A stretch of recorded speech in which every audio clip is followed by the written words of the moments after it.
Nel brano evangelico di oggi noi ascolteremo Na passagem do Evangelho de hoje, nós vamos ouvir a narração de um episódio bastante embaraçoso, aliás, pouco edificante, que teve como protagonistas dois grandes discípulos de Jesus, os filhos de Zebedeu, Tiago e João. E para entendermos a mensagem, devemos colocá-la no contexto em que aconteceu. Gesù è in viaggio. Jesus está a caminho de Jerusalém. Aliás, todo o Evangelho segundo Marcos é a narração desta viagem. Jesus vai na direção da sua meta, que é o dom da sua vida. E durante esta viagem, ele por duas vezes anunciou de uma forma muito clara para os discípulos onde ele estava indo e o que significava para eles o seguirem. Disse: eu serei preso, açoitado, condenado e serei morto. Os discípulos ficaram chocados, porque não era para ir de encontro a um destino desses que eles tinham deixado tudo, a casa, a profissão, os familiares, os amigos.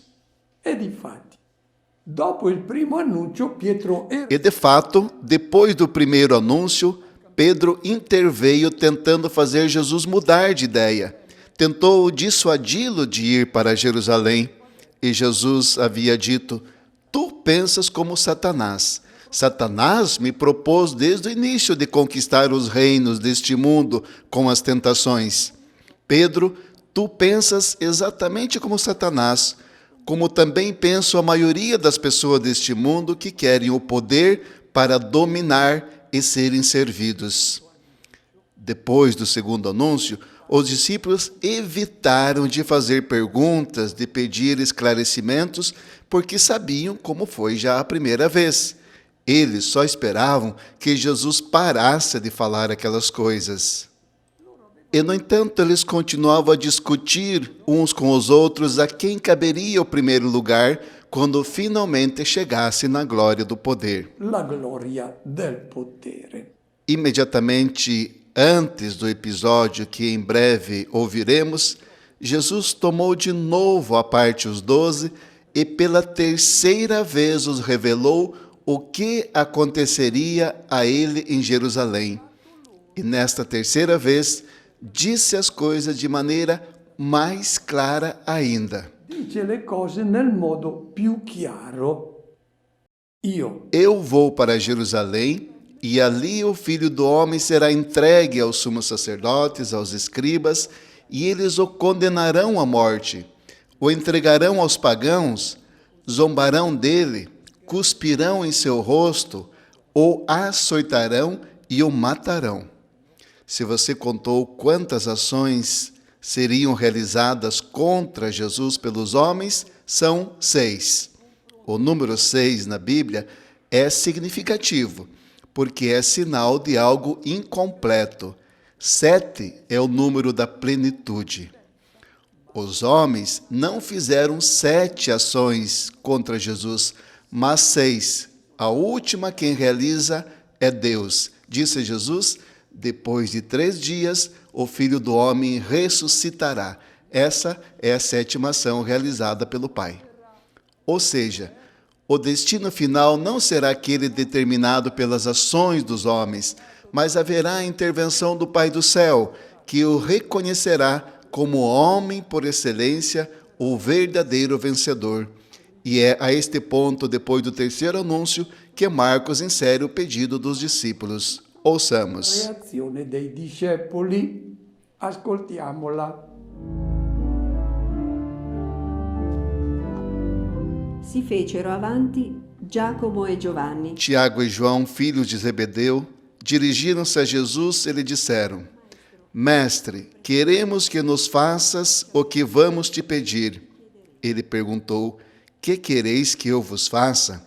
Responderam: concede-nos que nos sentemos na tua glória, um à tua direita e outro à tua esquerda. Tua destra e uno alla tua sinistra. Depois da apresentação tão clara que Jesus fez o seu destino, parece quase impossível que os 2 filhos de Zebedeu ainda não tenham entendido. E, de fato, caem praticamente no ridículo. Quando foram escritos os evangelhos, já tinham se passado muitos anos depois desse episódio desagradável, e as coisas naquele momento já tinham mudado radicalmente, porque Tiago foi o primeiro entre os discípulos a dar a vida por Cristo como mártir. Isso aconteceu durante a perseguição de Herodes Agripa. Naquele momento, seu irmão João ainda estava vivo. É o último dos apóstolos que ainda vive. Encontra-se há cerca de 20 anos em Éfeso e é reverenciado por todas as comunidades cristãs. Mateus narra o episódio citando a mãe de Tiago e João, mas o fato tem tudo para ter se desenvolvido como relatado por Marcos. Eles dois que estavam afetados por um desejo descontrolado de poder, de protagonismo. Depois, o modo como falam com Jesus não é muito educado. Literalmente, eles dizem: Mestre, nós esperamos que o Senhor faça o que lhe pediremos. Como Jesus reagiu? Jesus sabe o que eles têm em mente, mas não quer repreendê-los, não quer dizer imediatamente onde estão errando. Não. Jesus quer que eles falem o que sentem dentro, os seus sonhos. É o que também nós devemos fazer no diálogo com Cristo, na oração. Temos que apresentar nossos sonhos, porque Ele não nos repreende, mesmo que sejam fora do plano divino. Não, porque a nossa natureza não nos leva imediatamente a nos sintonizar com os pensamentos de Cristo. Satanás nos influencia e nos leva muito longe. Ele tentou também a Cristo, tenta a nós, e Jesus então nos entende. É preciso algum tempo para entender a escolha que Ele nos faz. Jesus sabe disso. Eis então a sua pedagogia. Ele vai nos ajudando com calma até entendermos que quem quiser dominar sobre seu semelhante não é uma pessoa humana sadia. O humano verdadeiro, sadio, serve ao seu semelhante. Uma verdade que não é fácil de entender e acolher plenamente. Eles pedem a Jesus: concede-nos de sentar em sua glória, um à sua direita e outro à sua esquerda. A imagem é claramente tirada de cenas que aconteciam nas cortes dos reis do antigo Médio Oriente. O rei sentava-se no trono e à sua direita e à sua esquerda estavam os dignatários, os notáveis, as pessoas importantes.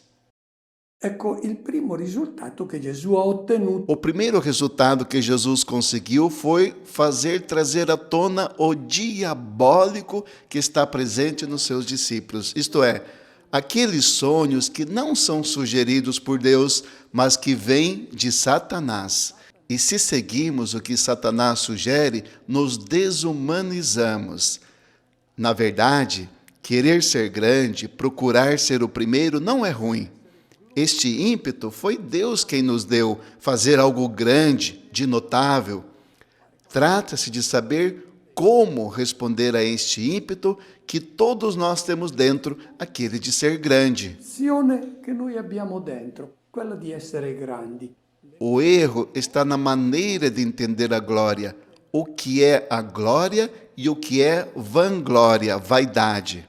Os dois irmãos sabem o que o mundo considera glória, aquela de quem consegue subir na vida, pois acumula dinheiro, poder, prestígio.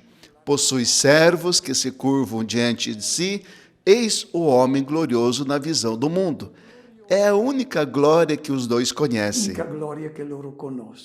Na Bíblia, a palavra glória indica a revelação da grandeza, do esplendor, da beleza de uma pessoa e também da grandeza de Deus. Quando é que Deus era glorioso na visão dos homens? Os homens cometeram o erro de projetar em Deus as suas ideias de grandeza. Mas as suas ideias de grandeza são aquelas que eles receberam do maligno. Então, nós humanos projetamos em Deus as nossas ideias. De fato, os antigos imaginavam Deus glorioso quando Ele derrotava seus inimigos, quando seus seguidores se curvavam diante dele para servi-lo, oferecendo-lhe sacrifícios e holocaustos, quando colocava medo em todos que ousavam transgredir suas ordens. Eis o modo como entendiam o Deus glorioso. Isso seria a glória, a revelação da beleza de Deus, segundo Jesus? Não, essa não é a beleza de Deus. Isso seria uma caricatura feia de Deus. É no rosto de Jesus, diz Paulo, que vemos a glória, a beleza do rosto de Deus. A palavra glória em hebraico significa peso, consistência, uma vida que não é levada pelo vento, não feita de vaidades, pois quem busca vaidades não se realiza como pessoa humana. Cancela do seu rosto a glória de Deus. No rosto de Jesus, ao invés, brilha a glória de Deus, porque é um rosto bonito, semelhante ao de Deus. Mas, se buscamos a vanglória, a vaidade, em nosso rosto, do nosso rosto, é cancelada a semelhança com a beleza de Deus. Os dois irmãos fizeram o seu pedido, que não é muito diferente dos pedidos que também nós fazemos a Deus. Nós pedimos a Deus que faça a nossa vontade. Ouçamos o que Jesus respondeu aos dois filhos de Zebedeu. Due figli di Zebedeo. Gesù disse loro: Jesus lhes disse: Não sabeis o que pedis. Podeis beber o cálice que eu vou beber, ou ser batizados com o batismo com o qual serei batizado? Responderam: Podemos. Jesus então lhes disse: Sim, do cálice que eu vou beber, bebereis. Com o batismo com que serei batizado, sereis batizados. Mas o sentar-se à minha direita ou à minha esquerda não depende de mim, é para aqueles a quem foi preparado. non è stato preparato. Jesus ama Tiago e João e sabe que eles estão correndo um grande perigo de apostar numa vida de vanglória, de vaidade, aquela que anseiam alcançar aqueles que pensam como os homens e que são movidos por Satanás. É o espírito maligno que empurra os dois nessa direção, que os ilude que a vanglória, a vaidade seja algo de consistente, de sólido, de duradouro, quando, na verdade, é palha da qual não resta nada. A verdadeira glória é aquela que Jesus propõe, que não é um pouco diferente, é o oposto. Não é aquela de quem quer ser grande, mas de quem se faz pequeno para servir ao irmão. E para alinhar a vida nessa glória à de Jesus, ele diz que é necessário compartilhar o seu cálice e receber o seu batismo. São duas imagens bem conhecidas pelos discípulos. Compartilhar o cálice com alguém significa compartilhar o seu destino, seja ele bom ou mau. A segunda imagem, a do batismo, tem o mesmo significado. O batismo para Jesus significa descer até o fundo, indicando desse modo o morrer a si mesmo.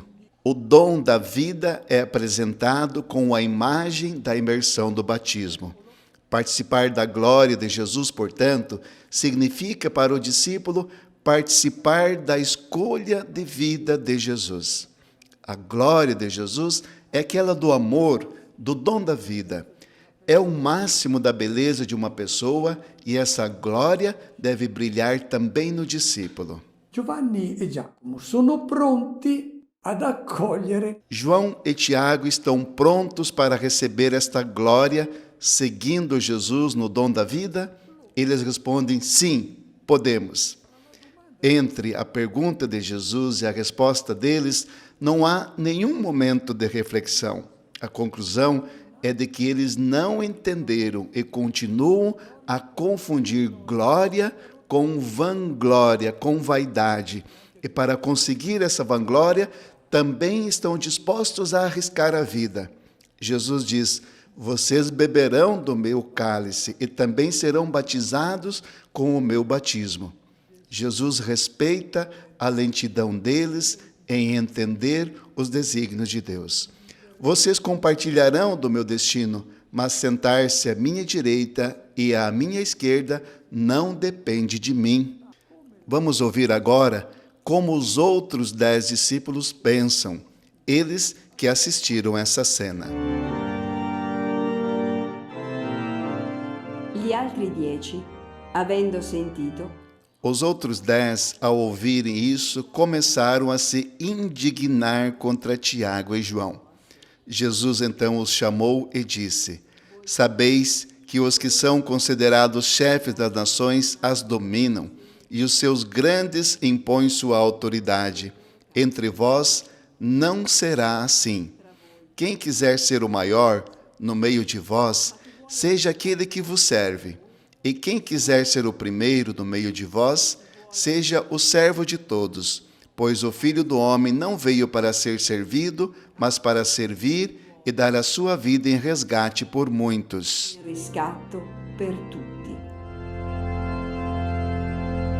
Di fronte alla richiesta fatta Diante do pedido de Tiago e João, os outros 10 ficaram indignados. Não é que ficaram com raiva por encontrarem-se com companheiros que não entenderam nada. Jesus foi muito claro, e como podiam não entender? Não é essa a razão da raiva dos 10. O motivo é que também eles querem ser os primeiros. Todos os 12 estão longe de Jesus nesse ponto. Debaixo dos olhos de Jesus se realiza a primeira divisão da igreja, 10 contra 2 e 2 contra 10. Uma divisão como outras que se seguirão na igreja, que tem sempre como componentes o orgulho e a vontade de sobressair sobre os outros. O que Jesus faz? Chama-os para perto de si. Não porque eles estivessem fisicamente distantes, não. Eles estão ali ao redor, mas estão longe dele, da sua proposta de um mundo novo. E Jesus começa falando dos chefes desse mundo, aqueles líderes que seus discípulos querem se tornar igual, e diz: aqueles que são considerados os governantes das nações dominam sobre elas e seus líderes as oprimem. Aqueles que deveriam servir o seu povo, na verdade, são pessoas que dominam, que se servem do povo. Jesus diz: vocês têm diante de si tantos modos de exercer o poder sobre os outros. Há os chefes políticos, os chefes religiosos, rabinos, escribas, sacerdotes do templo. Todos exercem o poder do mesmo modo, impondo as suas vontades, os seus interesses, buscam os seus privilégios e ainda exigem de ser reverenciados como prescreve o cerimonial e, portanto, honrados com títulos apropriados. E a qual dessas autoridades vocês devem inspirar-se? A nenhuma delas. Entre vocês não será assim. Nenhum desses tipos de autoridade pode ser tomado como exemplo para um discípulo meu.